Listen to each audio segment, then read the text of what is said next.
वालेकुम सर सलाम। ये जो हमारा बिस्मिल्लाहिर्रहमानिर्रहीम। क्लास मैनुअल थेरेपी के हम थ्योरी के 7 चैप्टर कर चुके हैं। इन 7 चैप्टर्स के अंदर हमने बेसिक प्रिंसिपल्स से कुछ टेक्निक्स थी उनके बारे में पढ़ा कि मैनुअल थेरेपी के अंदर जब पेन मैनेज करनी है तो हमने कौन सी टेक्निक अप्लाई करनी है, हमने रेंजेस को इम्प्रूव करना है तो उसके लिए हमें कौन सी टेक्निक अप्लाई करना पड़ेगी।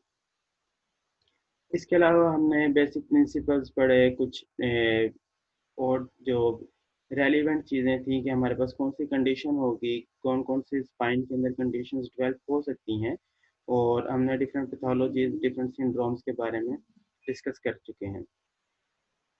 आज जो हमारा चैप्टर है ये चैप्टर नंबर 8 है आपकी टेक्स्ट बुक का, और इसके अंदर हमने टेक्निक्स के बारे में डिटेल पढ़नी है कि मैनुअल थेरेपी की जो स्पेसिफिक टेक्निक्स अप्लाई की जाती हैं उसके अंदर किन बातों को माइंड में रखना बहुत ज़रूरी है, जिसमें कुछ मेन पॉइंट्स होंगे जैसा कि पेशेंट पोजीशन, इसके बाद थेरेपिस्ट पोजीशन।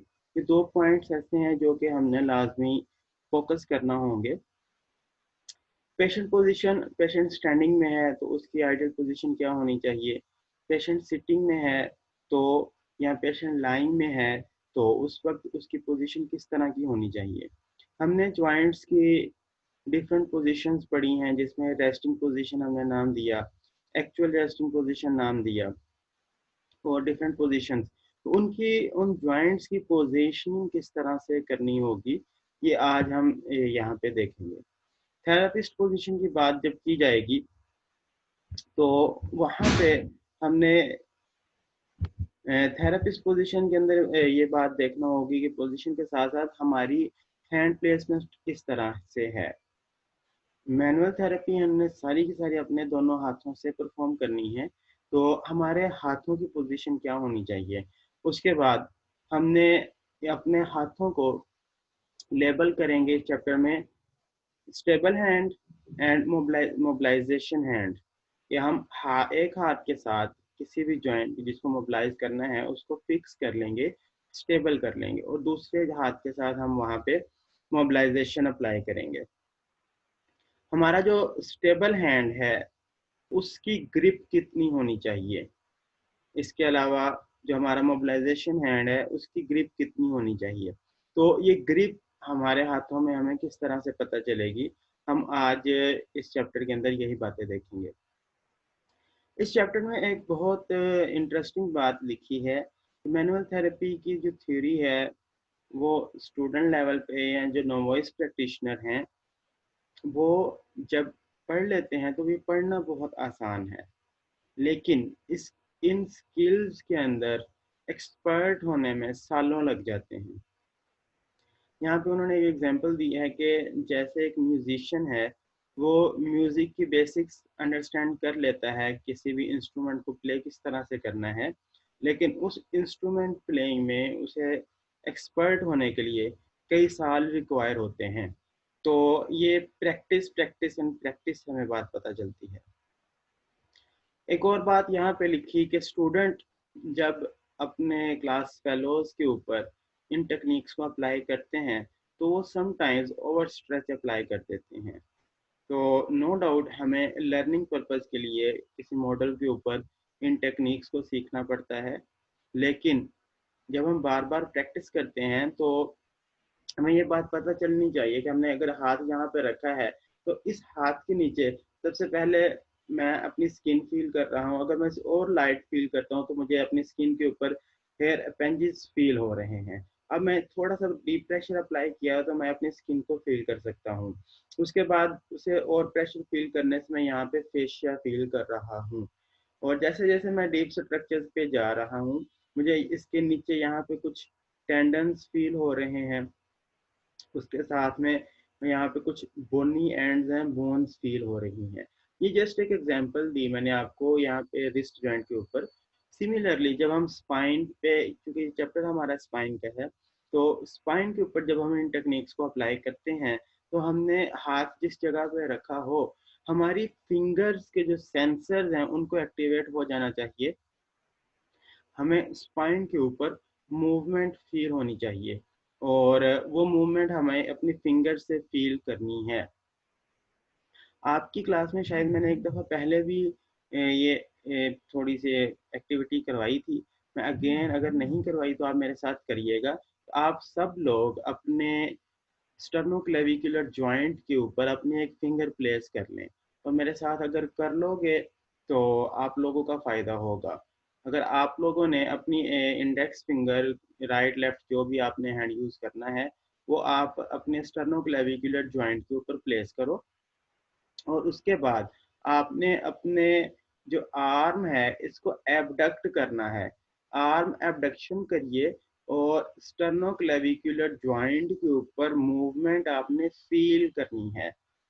अगर आपकी क्लास में ये करवाई है एक्टिविटी तो आप बहुत और ज़्यादा अच्छे से कर सकते हैं। अगर नहीं भी की, सिंपली आप अपनी फिंगर प्लेस करके अपने स्टर्नोक्लेविकुलर जॉइंट के ऊपर मूवमेंट फील करें, और आपको क्लेविकल बोन की clear cut movement arm abduction से फील होगी। ये करके देखिए, मुझे रिस्पॉन्स जरूर किया करो बच्चों। थोड़ा सा अब जाग के आप अगर क्लास ले रहे हो और सीनियर क्लास यस हो। सर, हो रही है। हाँ तो यस सर, हो रही है। हो रही है। ठीक है। तो अब यस सर। ठीक है, चलें, बस एक दो रिस्पॉन्स आ जाएं तो बस इतना ही काफ़ी है। लेकिन एटलीस्ट एक दो तो फ़ौरन से बहुत बड़ा करो। तो ये मूवमेंट मैंने आपको एक एग्जांपल दी। यहाँ पे हमने हाथ रखा और अपने हाथ के साथ आपने मूवमेंट फील की। अब यहाँ पे अगर आप अपने फिंगर को लाइट सा प्लेस करते हो, तो लाइट प्लेसमेंट में आपको जो यहाँ पे स्किन है और स्किन के नीचे फेशिया है, वो भी मूव करता हुआ फील होगा। और जब आप इसी फिंगर को बहुत ज़्यादा डीपली प्रेस कर दोगे, तो फिर आप जॉइंट को क्लियर कट फील कर लोगे। ये एक क्लियर जॉइंट है, यहाँ पे हमने मूवमेंट फील कर ली। और चलें, यहाँ पे हम चूंकि इसकी बात कर रहे हैं तो मैं आपको एक क्लिनिकल टिप भी बताता चलूँ। हमारे पास जब भी शोल्डर पेन के साथ पेशेंट आएगा, और मोस्ट कॉमनली फ्रोजन शोल्डर, तो स्टूडेंट्स क्या करते हैं कि सिर्फ शोल्डर जॉइंट को ट्रीट कर रहे होते हैं। शोल्डर जॉइंट में वो ग्लिनोह्यूमरल जॉइंट के ऊपर ग्लाइड्स अप्लाई कर रहे हैं। जो हमने कनकेवो कन्वेक्स रूल पढ़ा है, उसकी ग्लाइड्स तो सिर्फ और सिर्फ ग्लिनोह्यूमरल जॉइंट के ऊपर अप्लाई कर रहे होते हैं। और उन्होंने सेशन कर लिए काफ़ी, 15-20 सेशन कर लिए, लेकिन रेंजेस इंप्रूव नहीं हो रही। तो बच्चों, इस कंडीशन में हमें ये बात पता है कि शोल्डर जॉइंट अकेला नहीं है, ये शोल्डर जॉइंट कॉम्प्लेक्स है, जिसमें स्टर्नोक्लेविकुलर जॉइंट, एक्रोमियोक्लेविकुलर जॉइंट, इन जॉइंट्स को भी हमने मोबिलाइज करना होता है। और आप लोगों ने ये फील कर लिया कि जब हम एबडक्शन करवा रहे हैं तो स्टर्नोक्लेविकुलर जॉइंट के ऊपर भी मोबिलिटी हो रही है। और अगर पूरा कम्प्लेक्स मूवमेंट रेंज नहीं इम्प्रूव हो रही, तो फिर हमें इसकी ग्लाइड्स भी देना पड़ेंगी। और यहाँ पे इस जॉइंट के ऊपर भी लिमिटेशन होगी, एक्रोमियोक्लेविकुलर जॉइंट के ऊपर भी लिमिटेशन हो सकती है।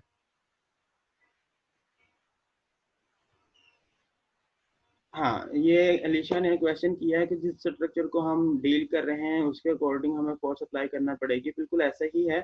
ये आज अभी मैं आपसे एक ओवरव्यू, एक पूरा एक माइंड सेट बना रहा हूँ जो आज हमें इस चैप्टर में पढ़ना है। यही कुछ बातें होंगी, ये आपके चैप्टर में टेक्स्ट में लिखी हैं। इन बातों को मैं वहाँ पे एक्सप्लेन करता हूँ। फोर्स, जब मैंने एक बात की ना कि हमें एक तो हमारी ग्रिप वो कितनी सॉलिड होनी चाहिए, हमने किस स्ट्रक्चर को सिर्फ अपनी फिंगर से ग्रिप करना है, और किन स्ट्रक्चर्स को हमने अपने फिंगर्स के साथ अपनी पाम को भी यूज करना है। और कुछ स्ट्रक्चर्स हमारे बॉडी के ऐसे होंगे कि हमें अपना बॉडी वेट, अपना समटाइम हमें चेस्ट अप्लाई करना पड़ती है, समटाइम्स हमें अपने लेग्स अप्लाई करना पड़ती हैं, यानी कि हमें अपना बॉडी कांटेक्ट भी करना पड़ता है। और कुछ केसेस में हमें पूरा बेल्ट अप्लाई करना पड़ता है, बेल्ट के साथ सपोर्ट करना पड़ती है। तो ये जिस तरह का स्ट्रक्चर हम डील कर रहे होंगे, उसके अकॉर्डिंगली ही हम फोर्स अप्लाई करेंगे, और उसके अकॉर्डिंग हमारा ये पूरा प्रोसीजर होगा। यहाँ तक मैंने जो कुछ बातें बताई हैं कि ये प्रैक्टिस है, क्लिनिकल स्किल्स हैं। हम बुक से सिर्फ गाइडलाइन ले सकते हैं। ये बात एक और बहुत इम्पोर्टेंट है कि मैं अक्सर अपने कोलीग्स के साथ, या हम कोलीग्स आपस में डिस्कस करते हैं केस को। बच्चों, बहुत सी बातें जो बुक्स में लिखी होती हैं, जब हम पेशेंट हमारे सामने आता है, हमें उन बातों में मॉडिफिकेशंस करना पड़ती हैं। बुक से हमें गाइडलाइन मिलती है, प्रिंसिपल्स मिलते हैं। उन गाइडलाइंस को, उन प्रिंसिपल्स को हमने अपने पेशेंट की कंडीशन के अकॉर्डिंग चेंज करना होता है। तो सबसे बेस्ट जो हमारी लर्निंग होती है वो हमारे पेशेंट से होती है। जितना हमें हमारे पेशेंट्स सिखाते हैं, ना तो कोई फिजियोथेरेपिस्ट सिखा सकता है, ना कोई बुक सिखा सकती है। तो जब तक हम पेशेंट डीलिंग नहीं करेंगे, हमारी स्किल्स इंप्रूव नहीं होंगी। अभी टेक्स्ट में एक बात लिखी है कि आप लोग अपने क्लास के ऊपर, क्लास में अपने क्लास फेलो के ऊपर इन टेक्निक्स को अप्लाई कर रहे हो। तो समटाइम्स जो स्टूडेंट्स होते हैं वो ओवर स्ट्रेच अप्लाई कर देते हैं। इसके अलावा ये एक इनिशियल लेवल है। सेकंड लेवल पे आप क्लिनिकल प्रैक्टिस में जाते हो, सुपरवाइज क्लिनिकल प्रैक्टिस। वहाँ पे आप सीनियर्स को, अपने टीचर्स को, फिजियोथेरेपिस्ट को पेशेंट के ऊपर इन टेक्निक्स को अप्लाई करता हुआ देखते हो। तो वहाँ पे आप लोगों ने बहुत क्लियरली ऑब्जर्व करना होता है कि वो फिजियोथेरेपिस्ट उन टेक्निक्स को अप्लाई किस तरह कर रहे हैं। समटाइम्स आप भी जब हमारे पास क्लिनिकल प्रैक्टिस में आओगे तो आप लोग अगर पढ़ा हुआ है, आप ये क्वेश्चन कर सकते हो कि सर बुक के अंदर तो ये इस तरह से लिखा था और आपने ये टेक्निक ऐसे अप्लाई की है। तो उसकी रीज़न यही होगी कि हमें पेशेंट के अकॉर्डिंग उन सारी बातों को मॉडिफाई करना पड़ता है। आपने क्लास के अंदर प्रैक्टिस की, अपने क्लास फेलो को मॉडल बना के आपने सुपरवाइज क्लिनिकल प्रैक्टिस में ऑब्जर्व कर लिया। उसके बाद आपकी पेशेंट डीलिंग होगी। तो जब पेशेंट डीलिंग करोगे तब आप उसमें एक्सपर्ट होगे। अब मैंने जितनी आपसे ये बातें की, हमारे लास्ट बात करके मैं बुक के टेक्स्ट की तरफ जाऊंगा। एक लास्ट टिप, जब भी हमने मोबिलाइजेशन अप्लाई करना है तो सबसे पहले हमारी टेस्टिंग के अंदर हमें एक्सपर्ट होना चाहिए। हमें टेस्ट जरूर आने चाहिए। अब वो टेस्ट कौन से हो सकते हैं? एक तो ज्वाइंट प्ले हमने पढ़ा, इसके अलावा एंड फील के बारे में हमने पढ़ा, इसके अलावा ग्रेड 1 और 2 मोबिलाइजेशन के बारे में हम पढ़ चुके। तो सबसे पहले आप इन चीज़ों को प्रॉपरली आइडेंटिफाई करना सीखो। जब ये कर लोगे उसके बाद हम ग्रेड 3 यानी कि स्ट्रेच मोबिलाइजेशन की तरफ जाएंगे।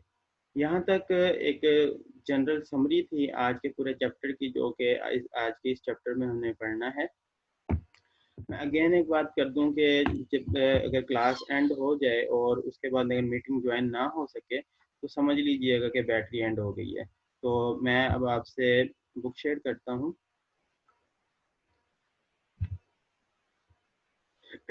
ये हमारा आज का जो चैप्टर है, दिस इज टेक्निक प्रिंसिपल। अब टेक्निक प्रिंसिपल में लर्निंग मैनुअल टेक्निक्स, ये जो बच्चों पहला पैराग्राफ है इसके अंदर उन्होंने लिखा कि जी पूरे कई कई साल लग जाते हैं एक्सपर्ट होने में, लेकिन हम इस फील्ड में आ गए हैं और हमने अब इनिशिएटिव ले लिया है। तो बेबी स्टेप से हम अपनी गोल्स की तरफ, अपनी मंजिल की तरफ सफ़र शुरू करेंगे। तो हमारा ये सफ़र इस सब्जेक्ट को जब से हमने स्टार्ट किया शुरू हो चुका। तो आज हमने इन्हीं बातों को प्रैक्टिस करना है, के लिए प्रिंसिपल्स को समझना है। यहाँ पे ये बात लिखी है कि जब फिजियोथेरेपिस्ट जो स्टूडेंट्स हैं प्रैक्टिशनर स्टार्ट करते हैं तो उनके हाथ बहुत भारी होते हैं, हैवी हैंडेड। आप लोगों ने भी ऑब्जर्व किया होगा जी, किसी को अगर कभी इंजेक्शन लगवाना पड़े तो वो अक्सर हमारी सोसाइटी के अंदर हमें एक बात देखने को मिलती है कि फलां बंदे का हाथ बहुत भारी है।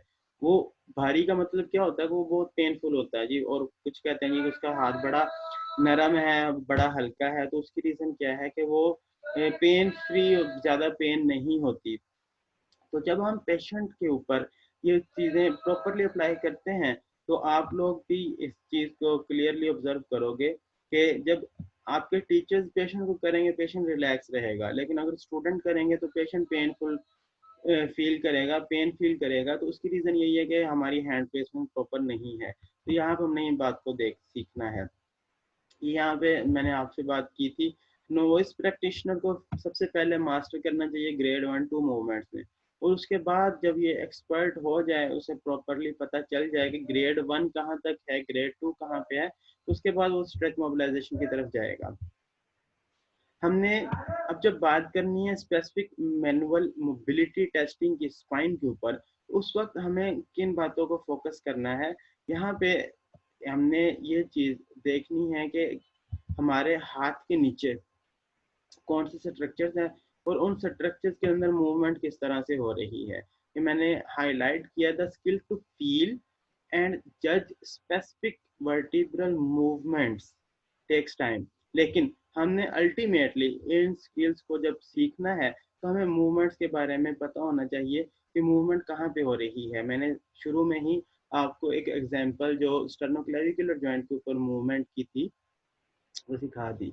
हमारी अगर क्लास में रूम सेटिंग में या जब क्लिनिकल सेटिंग में हम प्रैक्टिस करेंगे, उस वक्त हम जब स्पाइन के पेशेंट्स को डील करेंगे या स्पाइन के आपके मॉडल के ऊपर भी परफॉर्म करेंगे, तो उस वक्त आप स्पाइन के ऊपर भी क्लियरली इन चीज़ों को ऑब्जर्व कर लोगे। हमने मैनुअल टेक्निक्स अप्लाई करना है, तो मैनुअल टेक्निक्स अप्लाई करने के लिए हमें किन बातों को समझना बहुत ज़रूरी है। बच्चों यहाँ पे एक हाथ के पूरे चैप्टर की जो की है वो ये है कि अगर जॉइंट एंड फील नॉर्मल है, जॉइंट एंड फील नॉर्मल है तो इसका मतलब जॉइंट नॉर्मल है। समटाइम्स हमें राइट और लेफ्ट साइड के रोटेशन की अगर हम बात करें सर्वाइकल रीजन पे, तो हो सकता है कि राइट साइड की रोटेशन ज़्यादा हो as compared to left side. तो इसमें कोई प्रॉब्लम की बात नहीं है। ये ऑक्यूपेशन रिलेटेड हो सकता है, स्पोर्ट्स रिलेटेड हो सकता है। ओवर एक्टिविटी की वजह से समटाइम्स फेसेट जॉइंट्स में कुछ इस तरह की एडजस्टमेंट हो जाती है कि वो दूसरी साइड से वेरिएशन आ जाती है। तो variation in functional joint anatomy ये नॉर्मल है। हमें सबसे पहले जो चेक करना है वो एंड फील चेक करना है कि जो उसका एंड फील किस तरह का है। Joint play and feel normal है तो जॉइंट नॉर्मल होगा। अगर उसमें कोई वेरिएशन आ रही है तो उसमें परेशानी की कोई बात नहीं है। यहाँ पे ये मैंने अभी आपको एग्जांपल दी सर्वाइकल रोटेशन की, राइट साइड पे 10 डिग्री ज़्यादा है as compared to left side, लेकिन एंड फील नॉर्मल है तो परेशान नहीं होना। ये एसिमेट्रिक ओरिएंटेशन है फेसेट जॉइंट की और इसमें कोई पैथोलॉजी इन्वॉल्वमेंट नहीं है। अगेन यहाँ पे बात रिपीट हुई year of participation in activities के, बहुत ज़्यादा ऑक्यूपेशन रिलेटेड इस तरह के सिम्टम्स आ जाते हैं, तो इसमें आपने परेशान नहीं होना। इस पूरी बात को यहाँ पे अगेन अलग से लिख दिया गया कि आप मूवमेंट डिसऑर्डर को फाइंड कर रहे हो, चेक कर रहे हो। जॉइंट एंड फील नॉर्मल है तो आपने जॉइंट को नॉर्मली कंसीडर करना है, कोई पैथोलॉजी नहीं है तो। इसके बाद हमारे कुछ ऑब्जेक्टिव्स हैं मैनुअल टेक्निक्स के। वो ऑब्जेक्टिव्स क्या हैं? वो ऑब्जेक्टिव हम यहाँ पे देखते हैं कि सबसे पहले हमने टेस्टिंग करना है। टेस्टिंग टेक्निक में हमें क्या पता चलता है कि जॉइंट की रेंज लिमिटेड है तो वो किस डायरेक्शन में है। समटाइम्स लीनियर या हमारे पास ट्रांसलेटोरिक जब हम टेस्टिंग कर रहे हैं तो उसके लिए जो बुक के अंदर साइन यूज किया गया है वो स्ट्रेट एरो यूज किया गया है। और जब हम रोटेशन की बात करेंगे उस वक्त जो बुक में टेस्ट अप्लाई किए गए हैं वो कर्व्ड एरो के साथ शो किए गए हैं। मैंने जो पिछले 7 चैप्टर्स पढ़ाए हैं हमें एक बात बार बार रिपीट हुई कि जी हम इस बुक के लास्ट पे इन टेक्निक्स को प्रॉपरली सीखेंगे। तो यहाँ पे अब हम इस चैप्टर के नेक्स्ट जब स्पेसिफिक रीजन वाइज बातें करेंगे तो वहाँ पे हमें कुछ कर्व्स और एरोज मिलेंगे। तो उन एरोज का पर्पज ये होगा कि हमें यहाँ पे वो टेस्ट अप्लाई करने के लिए हम टेस्ट के लिए अप्लाई कर रहे हैं। टेस्ट एंड मोबिलाइजेशन दोनों काम हमने एट अ टाइम करने हैं। हमने जॉइंट को भी टेस्ट करना है और जॉइंट को टेस्ट करने के साथ में हमने उसको मोबिलाइज भी करना है। यानी कि ये टेस्ट और ट्रीटमेंट दोनों काम एट अ टाइम करेंगे। यहाँ पे ये बात एंड पे लिखी है कि दोनों काम हमने सेम ग्रिप के साथ करना होंगे। और एक और हमारा पर काम होता है कि टेस्ट एंड स्ट्रेच मोबिलाइजेशन। इनमें भी हमने क्या करना है कि दोनों टेस्ट भी कर रहे हैं और स्ट्रेच मोबिलाइजेशन। आपको ये बात पता होनी चाहिए कि मोबिलाइजेशन के जो ग्रेड्स हैं उनके अंदर हमने डिफरेंस किस तरह से क्रिएट किया था। हमारे पास ट्रांजिशन जोन क्या होता है, स्लैक जोन क्या होता है। तो सिंपल ग्रेड मोबिलाइजेशन के अप्लाई कर रहे हैं और या हमने स्ट्रेच मोबिलाइजेशन करना है, तो दोनों के अंदर हमारी ग्रिप का बहुत ज़्यादा रोल है। तो ये यहाँ पे मैं हाईलाइट कर रहा हूँ और एंड पे लिखा है। और आपसे एमसीक्यूज भी इस तरह से पूछे जा सकते हैं कि जब आपने टेस्ट एंड मोबिलाइजेशन करनी है तो आप ग्रिप चेंज करोगे या सेम ग्रिप के साथ रखोगे। और उसके बाद है जी स्ट्रेच मोबिलाइजेशन। तो स्ट्रेच मोबिलाइजेशन के अंदर हमें अल्टरनेट ग्रिप्स इस्तेमाल करना पड़ती हैं, हमें लॉकिंग टेक्निक्स अप्लाई करना पड़ती हैं, हमने जॉइंट्स को फिक्स करना है क्योंकि हमने इसमें बहुत ज़्यादा फोर्स अप्लाई करनी है। और वो फोर्स जिस तरह का जॉइंट होगा, हमें समटाइम्स स्ट्रैप्स अप्लाई करना पड़ते हैं, स्ट्रैप या कह लो कि बेल्ट अप्लाई करना पड़ते हैं। तो ये सारा काम हमने इस तरह से परफॉर्म करना है। एक और बात यहाँ पे समझ लीजिए, हमारे पास जब हम मैनुअल थेरेपी अप्लाई कर रहे हैं तो मैनुअल थेरेपी का स्पेशल बेड भी होता है। तो ये जो मैनुअल थेरेपी का जो स्पेशल बेड है उसके ऊपर हम ये टेक्निक्स अप्लाई करेंगे, तो वहाँ पे स्ट्रैप्स भी अवेलेबल होते हैं, वहाँ पे हम ये कर लेते हैं। अगर हम प्रैक्टिकल बात करें तो हमारे पीटीओपीडी में अभी ये सेटअप के अंदर ये बेड अवेलेबल नहीं है, लेकिन हो सकता है कि आपकी क्लास जब आए तो हम ये बेड भी अरेंज कर लें। या कल को आप अपना सेटअप बनाते हो तो आपके माइंड में ये होना चाहिए कि अगर आपने मोबिलाइजेशन करनी है तो उसके लिए आपके पास मोबिलाइजेशन बेड या काउच होना चाहिए। और उसमें फिर हम उसका हेड प्लेसमेंट और उसके अंदर डिफरेंट पोजीशन को एडजस्ट करते हैं। यहाँ पे मैं इसी की बात करता हूँ कि हमने जब भी इमोबिलाइजेशन अप्लाई करना है तो उसमें कुछ स्टार्टिंग पोजीशंस होंगी, और वो स्टार्टिंग पोजीशन सबसे पहले पेशेंट की पोजीशन है। तो एक इस पूरे पैराग्राफ के अंदर एक मेन बात लिखी है, आपने पेशेंट को रिलैक्स करना है, उसको कंफर्टेबल पोजीशन में रखना है। जितना पेशेंट रिलैक्स होगा और जितना कंफर्टेबल पोजीशन में होगा, मसल्स रिलैक्स होंगे, हम जॉइंट को प्रॉपरली असेस कर लेंगे। अगर वो हमारे पास एक कंफर्टेबल पोजीशन में है तो हम उसको रेस्टिंग पोजीशन से आइडेंटिफाई करेंगे, उसके अकॉर्डिंग उसका ट्रीटमेंट करेंगे। रेस्टिंग पोजीशन में नहीं है तो एक्चुअल रेस्टिंग पोजीशन के अंदर हम ले आएंगे। तो एक तो ये जनरल बात इस पूरे पैराग्राफ के अंदर लिखी है। और पेशेंट एक जो है ना, आपने इनिशियल पोजीशन इस तरह की बनानी है कि पेशेंट को बार बार आप पेशेंट की पोजीशन चेंज ना करो। नोवाइस प्रैक्टिशनर स्टूडेंट्स एक मिस्टेक करते हैं, वो जब टेस्ट अप्लाई कर रहे होते हैं तो उन्होंने पहले पेशेंट को प्रोन लाइन में लिटा दिया, फिर उनको याद आया कि जी एक टेस्ट जो है ना वो बैठ के भी होता है, तो पेशेंट को बिठा दिया। उसके बाद उनको याद आया कि नहीं एक टेस्ट तो लेट के करना था, तो उन्होंने स्पाइन लाइन में लिटा दिया। फिर याद आया एक टेस्ट खड़े होकर भी होता है, उन्होंने पेशेंट को खड़ा कर दिया। उसके बाद उनको याद आता है जी कि एक टेस्ट साइड लाइन में भी रहता है। तो ये सिंपल सी बात है कि आप पेशेंट की पोजीशनिंग इस तरह से करो और आपने ये सारे टेस्ट ऐसे सीक्वेंस में करने हैं कि पेशेंट जो है ना वो कन्वीनियंट रहे, पेशेंट के लिए आप प्रॉब्लम क्रिएट ना करो। तो ये बात आप लोगों ने ये यहाँ से पढ़ लेनी है। अगर पेशेंट स्टैंडिंग पोजीशन में है तो आपने उसके पाँव इतने दूर रखने हैं, पैरेलल रखने हैं कि उसको मैक्सिमम स्टेबिलिटी मिले। अगर पेशेंट सिटिंग में है तो उसके भी फुट वो सपोर्टेड होने चाहिए ग्राउंड के साथ, और उसकी स्पाइन जो है ना वो प्रॉपरली अलाइन होनी चाहिए, ताकि आप एवेलुएट करना चाहते हैं उसकी सिटिंग पोजीशन में या ट्रीटमेंट करना चाहते हैं तो इजीली हो जाए। अगर पेशेंट प्रोन लाइन में हो या साइड लाइन में हो, ये बात समझ लीजिएगा।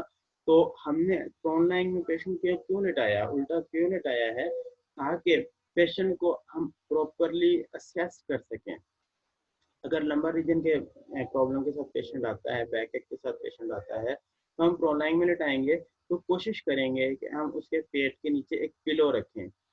और वो पिलो हम क्यों रख रहे हैं, ताकि हमारा जो लंबर स्पाइन है उसको पल्पेट करना इजी हो जाए। यहाँ पे बात लिखी है जी कि अगर पेशेंट का पेट निकला हो तब क्या करें, तब भी पिलो रखें और कोई प्रॉब्लम नहीं होगी। और समटाइम्स हमें अंडर द थोरैक्स भी पिलो रखना पड़ता है, और वो ज़रूरी होता है ताकि हमारे पास प्रॉपर जो रेस्टिंग पोजीशन है उसको हम मेंटेन कर सकें। मैंने आपको बताया था ये ट्रीटमेंट टेबल, ये वही है ट्रीटमेंट टेबल जो मोबिलाइजेशन बेड या काउच की बात कर रहे हैं। तो उसका हेड पीस होता है जहाँ पे सर रखा जाता है, तो उसको हम लो डाउन कर सकते हैं, नीचे कर सकते हैं। और इसके साथ में यहाँ पे बात लिखी है कि जो आपका ट्रीटमेंट काउच है उसमें एक ओपनिंग होनी चाहिए ताकि पेशेंट का जो मुंह और नाक है वो वहां से नीचे हो और उससे रिलैक्स वो सांस ले सके। तो होप सो आप लोगों ने ये बेड देखे होंगे मूवीज के अंदर। समटाइम्स अगर मसाज सेंटर का कोई सेटअप दिखाते हैं तो वहां पे इस तरह के बेड शो किए गए होते हैं, लेकिन हमारा वो और चीज़ है जो मैनुअल थेरेपी के अंदर जो बेड होते हैं वो और हैं। तो अगर ये इसके बाद मैं आपको उसकी पिक्चर भी दिखा दूंगा। अगर पेशेंट साइड लाइन में है तो हमने देखिए अब हर जगह पे ना एक बात जनरल लिखी हुई है, पेशेंट रिलैक्स होना चाहिए, पेशेंट स्टेबल होना चाहिए। ऐसा नहीं है कि आप उस साइड लाइन में लटाया है और वो थोड़ी देर बाद थक जाए, अपनी करवट ले ले या उसको पेन होने लग जाए। तो इन बातों को आपने लाजमी माइंड में रखना है कि जो भी पोजीशन आप अडेप्ट कर रहे हो पेशेंट के लिए वो कंफर्टेबल होनी चाहिए, पेशेंट के लिए पेन फ्री होनी चाहिए, और फिजियोथेरेपिस्ट के लिए दोनों जो हैंड है उसके स्टेबलाइजेशन और मूवमेंट वो इजीली वहाँ पे हो जाए। उसके बाद स्पाइन लाइन में है, स्पाइन लाइन में हमने वही कि आप पिलो यूज करेंगे, वो पिलो आप सर के नीचे रख सकते हैं। अगर पेशेंट को कोई सर्वाइकल प्रॉब्लम है और वो पिलो के बगैर कंफर्टेबल है तो आप पिलो निकाल भी सकते हो। तो pillow placement it's up to the patient, तो वो जिस तरह इजी है, यहाँ पे लिखा बाय द टेबल आप डायरेक्ट भी अप्लाई प्लेस कर सकते हो, यहाँ पिलो जो है रख भी सकते हो, नहीं भी। दूसरा, अगर आपने लंबर रीजन को फिक्स असेसमेंट करना है तो उसकी नीलिंग पोजीशन अडेप्ट करवा सकते हो कि उसके दोनों घुटनों के नीचे आप एक पिलो प्लेस कर सकते हो। तो ये हुक लाइन पोजीशन बन जाएगी। हुक लाइन पोजीशन के अंदर हम इजीली क्या करते हैं कि इसमें ये नी के नीचे रखेंगे, समटाइम्स हमें लंबर रीजन के नीचे भी पिलो रखना पड़ता है। अब ये सारी चीज़ें यहाँ पे उसने बात बताई कि therapist must often modify some other positions to accommodate the characteristics and flexibility of individual patient। ये जितनी टेक्निक्स हैं ये सारी पेशेंट टू पेशेंट वेरी करेंगी, हमें जनरल आइडिया होना चाहिए। थेरेपिस्ट पोजीशन यहाँ पे एक जनरल बात लिखी है कि जी हमने जितनी पिक्चर्स और जितना कुछ यहाँ पे बुक के अंदर पढ़ेंगे वो एक जनरल बात आपने माइंड में रखनी है कि ऐसा ना हो कि फिजियोथेरेपिस्ट ने एक पेशेंट किया तो उसके बाद उसे खुद जरूरत पड़ जाए फिजियोथेरेपी की। तो एर्गोनॉमिकली एंड बायोमैकेनिकली आपका पोस्चर जो है वो करेक्ट होना चाहिए। तो इसमें मैं ऑलरेडी आपको एक लेक्चर दे चुका हूँ कि physiotherapist position during manual therapy क्या होनी चाहिए, वो आप वहाँ से देख सकते हैं। Hand placement, fixation and stabilization, इसको दोनों बातें यहाँ पे जो मैंने स्टार्ट पे बताया था कि पेशेंट जितना थेरेपिस्ट जितना स्किल्ड होता चला जाएगा वो एट अ टाइम अपने हाथ के साथ उसने फिक्स भी किया होगा, स्टेबल भी किया होगा, और साथ में उसी हाथ रखे हुए पे वो फील भी कर रहा होगा। आपका हाथ किस जगह पे है वहां पे मूवमेंट भी फील कर रहे हो, उसमें कोई सॉफ्ट टिश्यू पैथोलॉजी है वो भी आप फील कर रहे हो, फिक्स भी किया हुआ है। तो ये टेक्निक्स बारी बारी आप जब प्रैक्टिस करेंगे तो उससे आपको पता चलती जाएंगी। एक और बात यहाँ पे लिखी है कि जी ये जितनी पोजीशन हमारी बुक में है ये एक साइड पे अगर थेरेपिस्ट खड़ा है तो उसी साइड की पोजीशन आप अडेप्ट कर रहे हो, और जब आपने पेशेंट के ऊपर अप्लाई करना है तो आप पोजीशन उसके ऑपोजिट साइड पे आ जाओगे उसी कंडीशन में। तो ये यहाँ पे हो जाएगी। बच्चों मुझे नहीं लगता है कि हमारी क्लास इससे नेक्स्ट ज्वाइन हो सकेगी, तो इस मीटिंग के एंड तक हम जितना हो सकता है तो उतना कर लेते हैं, बाकी फिर नेक्स्ट लेक्चर में होगा। आज हमारा यही 40 मिनट्स का ही सेशन होगा, ये 7 मिनट लास्ट है, तो सेल बंद होने लगा है तकरीबन, ये 7 मिनट शायद गुजरते हैं। ओके, हमारी ग्रिप कितनी सॉलिड होनी चाहिए, यहाँ पे मैंने आपको बताया था कि सबसे पहले आप ग्रेड 1 2 मोबिलाइजेशन अप्लाई करेंगे, उसे सीखेंगे, और उसके बाद हम ग्रेड 3 स्ट्रेच मोबिलाइजेशन की तरफ जाएंगे। स्टार्ट कोशिश करें कि मिनिमम कांटेक्ट हो, जितना एरिया कांटेक्ट होगा उतना वहाँ पे फील करना इजी होगा। अब अपने एक फिंगर को अभी यहाँ पे मैंने प्लेस करवाया था और उसकी डिफरेंट फोर्स बता दी मैंने कि कम फोर्स के साथ आप स्किन को भी फील करोगे, ज़्यादा फोर्स लगाओगे तो आप फेशिया, और उससे ज़्यादा फोर्स लगाओगे तो आप जॉइंट तक फील करोगे। जितना कम होगा कांटेक्ट उतना फील करना इजी हो जाएगा। और यहाँ पे देखें, the less contact pressure manual therapist uses, the more sensitive the therapist hand for monitoring movement quality. तो ये वही बात है जो मैं ऑलरेडी आपको बता चुका हूँ। इसमें वही बातें सारी लिखी हैं, इसको देख लीजिएगा जो मैंने आपसे शुरू में डिस्कस की थी। Therapy stable hand and mobilization hand. अब इनमें ना दोनों के अंदर हमने पोजीशन थेरेपिस्ट ने खुद ही अडेप्ट करनी है। हो सकता है एक पोजीशन में आपका राइट हैंड स्टेबल हो और जो लेफ्ट हैंड है वो मोबिलाइजिंग हैंड हो। पोजीशन चेंज की, आपका लेफ्ट हैंड स्टेबल हो जाएगा और दूसरा हैंड मोबिलाइजेशन हैंड हो जाएगा। यहाँ पे ये बात देख लीजिए कि हमारी बुक में जहाँ पे भी एक्स का हमें साइन नजर आएगा, ये क्रॉस, उसका मतलब है कि वो स्टेबल हैंड है। हमें पेल्पेट करना पता होना चाहिए। अगर हमने पेल्पेट करना है तो पेल्पेशन के लिए हमारी फिंगर्स कहाँ पे प्लेस करनी है, ये बच्चों एमसीक्यू पॉइंट ऑफ व्यू से इम्पोर्टेंट है और क्लिनिकली भी ये इम्पोर्टेंट है। अगर आपने ऑक्सीबिट को फील करना है तो उसके लिए मैस्टॉइड प्रोसेस हैं, ये अगर आप लोग फील करो तो आपके सर के नीचे ये बिल्कुल बैक साइड पे दो बोन्स फील होंगी ऑक्सीपिट पे, तो मैस्टॉइड प्रोसेस है। और उसके बाद हमारे पास एटलस अगर फील करना है तो posterior vertebral arch and transverse process के ऊपर हमें एटलस की इंडिकेशन मिलती है। बाकी सर्वाइकल स्पाइन C2 से C7 तक हमें फेसेट जॉइंट और स्पाइनस प्रोसेस से उसका आइडिया हो जाता है, हम उसको पेल्पेट कर लेते हैं। और थ्रेसिक लंबर और स्पाइन के लिए हमें स्पाइनस प्रोसेस, और एसआई जॉइंट के लिए सैक्रल सल्कस। अब इन सारे पॉइंट्स को हम जब नेक्स्ट चैप्टर पढ़ेंगे रीजन वाइज, ये अगर हम पेल्विक रीजन पढ़ रहे हैं, लंबर रीजन, थ्रेसिक रीजन, उन रीजन में सबसे पहला काम यही हुआ करेगा, हम स्ट्रक्चर को आइडेंटिफाई करना सीखें। जब हम स्ट्रक्चर को इजीली आइडेंटिफाई कर लेंगे उसके बाद हम टेस्टिंग करेंगे, फिर ट्रीटमेंट करेंगे। तो यहाँ तक ये बातें हैं, जनरली इसको देखिएगा, कोई ख़ास बात नहीं लिखी। थेरापिस्ट मूविंग हैंड, ये हमने ये बात यहाँ पे देख लीजिए कि smaller joint mobilizing hand grips the joint partner to be moved as close to the joint space as possible. जब छोटे जॉइंट्स हैं तो हम अपने जो मोबिलाइजिंग हैंड है उसको उस जॉइंट के पास रखेंगे। अगर जॉइंट बड़ा है तो हमें मूवमेंट के फिक्स करने के लिए स्ट्रैप या बैज या कोई भी इस तरह की चीज़ यूज़ करना पड़ती है।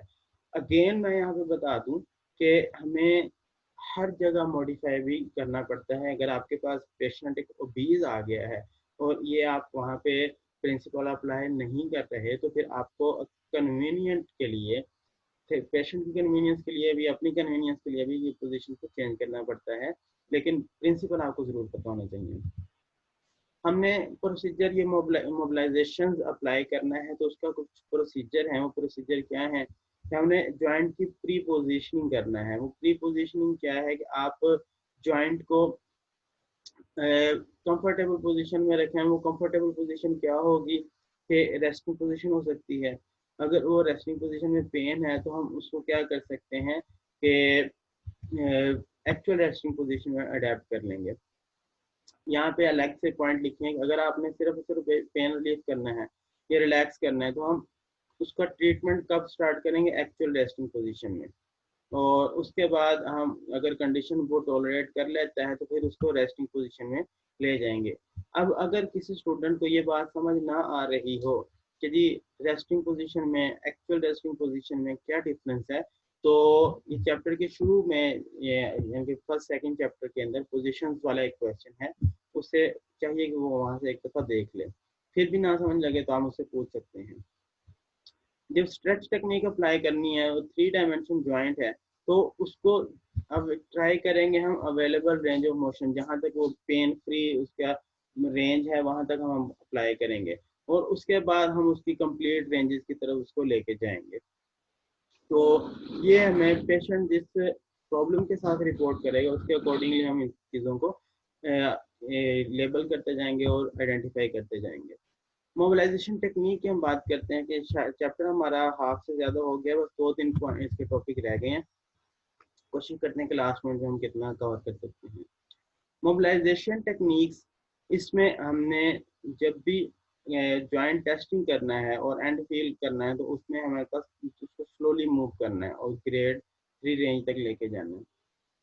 पेन रिलीफ करनी है, ऑसिलेशन अप्लाई करते हैं, रिलैक्स करना है, slow intermittent traction mobilization apply करेंगे, और स्ट्रेचिंग अप्लाई करनी है तो उसमें ये टाइम पीरियड नोटिस कर लें, ये एमसीक्यू पॉइंट ऑफ व्यू से इंपॉर्टेंट है।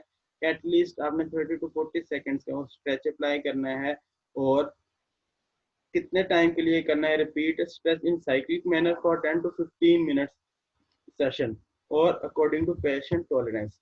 तो स्ट्रेच मोबिलाइजेशन के लिए जो मैंने अभी हाईलाइट किया, ये आपको पता होना चाहिए, इसमें इसे अंडरस्टैंड कर लीजिएगा। ठीक है, ये सिंबल्स देख लीजिए, इसके बाद एक स्टार डायग्राम वाला क्वेश्चन लास्ट है। हम कोशिश करते हैं कि मीटिंग अभी ज्वाइन करिएगा आप सब, हो सकता है कि हमारा ये लेक्चर आज वाइंड अप हो जाए। फिक्स करने के लिए जब हम बुक के अंदर ड्रॉ करेंगे तो हम क्रॉस का साइन होगा, लीनियर मूवमेंट के लिए स्ट्रेट एरो, और जब रोटेशन वहां पे शो की जाएगी तो उसके लिए हमारे पास कर्व्ड एरो यूज किया जाएगा। ठीक है।